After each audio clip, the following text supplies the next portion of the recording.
Hello, this is Greg from Mystery Honey. I'm out here on this cold, miserable day where it's kind of been raining to answer a question that I received on Facebook. I think it was Facebook, either that or TikTok. The question I was asked is, what is a nuke? I go on about it all the time in my inspection videos, in my vlogs, in my fact-checking videos, all sorts. So, what is a nuke? N-U-C. A nuke is a nucleus colony. A nucleus colony is the same as pretty much a hive. It's got a queen in it, it's got bees in it, it's got frames in it. The difference is that it's a lot smaller. It's usually about half the size of a normal hive. Now that doesn't mean that a nuke has to be half size. Sometimes it can just be a few frames small, sometimes it can just be 1 or 2 frames. So I'll show you the difference now. So as you can see here, we've got 2 different boxes. This is a full-size hive box, so this has 11 frames. It depends on where you are, what type of frames that you're using. Americans use Langstroth, the UK we use national frames.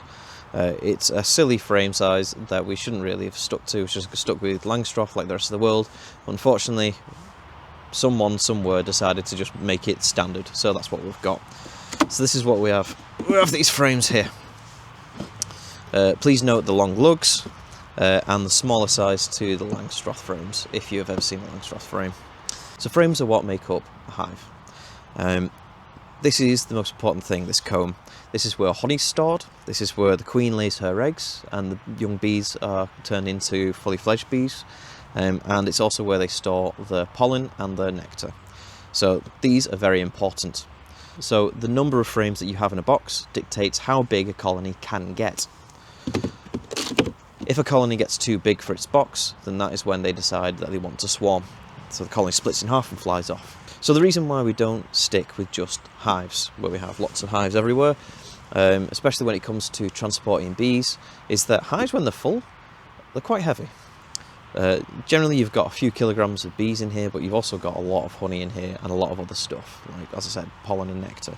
And that weighs a lot, especially when you realise that these hive bodies are generally made of heavy wood, like pine or cedar. So it's hard to move these about, especially when they're fully stocked, like one of these double boxes over here. Nuke boxes split these colonies in half. So it means that they're a lot lighter. A lot of the time they're made out of polystyrene, so a lot lighter. Less bees in there, less resources are needed to keep these alive as well. So with a big box, if you have a small colony, there's lots of space that needs heating. That can weaken the chances that colony will survive, even during spring and summer, not just winter. So you want to make sure that the bees have just around about the right amount of space that they need. As I said, too much, it'll be too cold for them and they could die. Too small, and they will want to fly off and swarm to find somewhere else and make a new colony. It's about trying to find that weird balance. So if you have a quick look here, let's count the frames. So we've got 1, 2, 3, 4, 5, 6, 7, 8, 9, 10, 11. 11 frames. 1, 2, 3, 4, 5, 6. This is pretty much half of this colony. That being said, hives are where the bees are most comfortable. When it's spring, summer, and they are expanding, the best thing to do is put any nukes that you have into full-grown hives.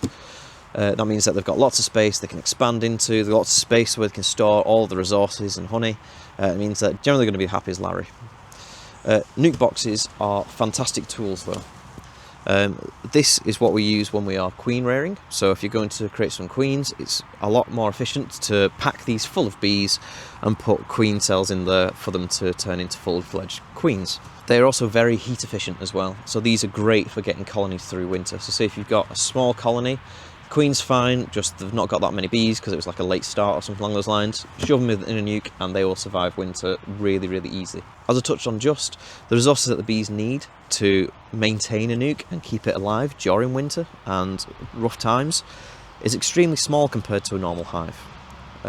Less space means less space to heat, less bees means less mouths to feed, and it's generally just more efficient. So especially in winter, these are fantastic. Also, when it comes to price of buying a colony, if you were to buy a full-sized colony, it'd be about £345, £375, maybe sometimes £600 depending on the person that you're buying from and the type of bee that's in there, like purebred buckfast. Nuke colonies are considerably cheaper.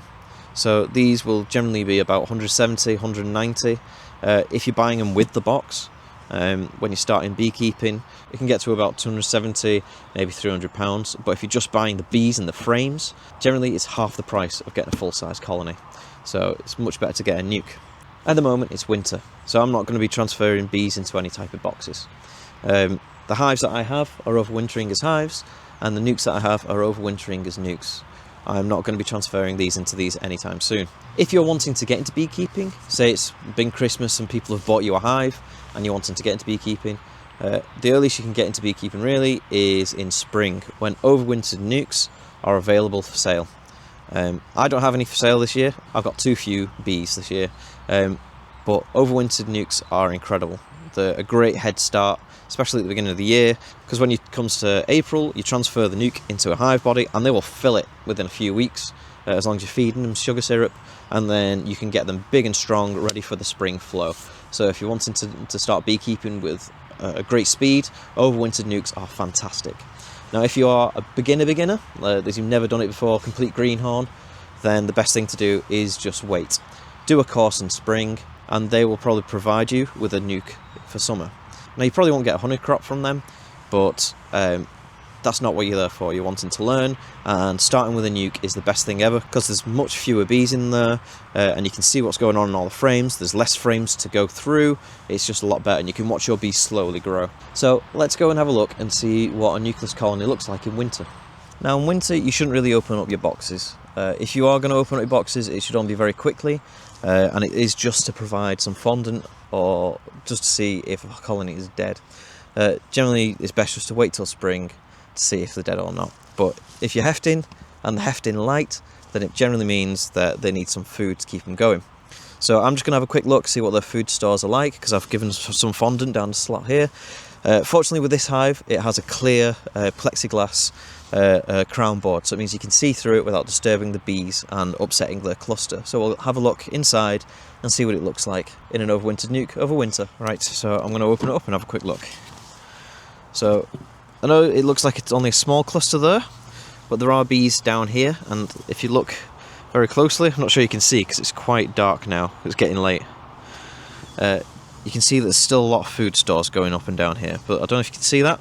There we have a colony of bees, a little cluster there. That will go all the way down to the bottom of this nuke. And if you can see, the bees are sort of wiggling around a bit.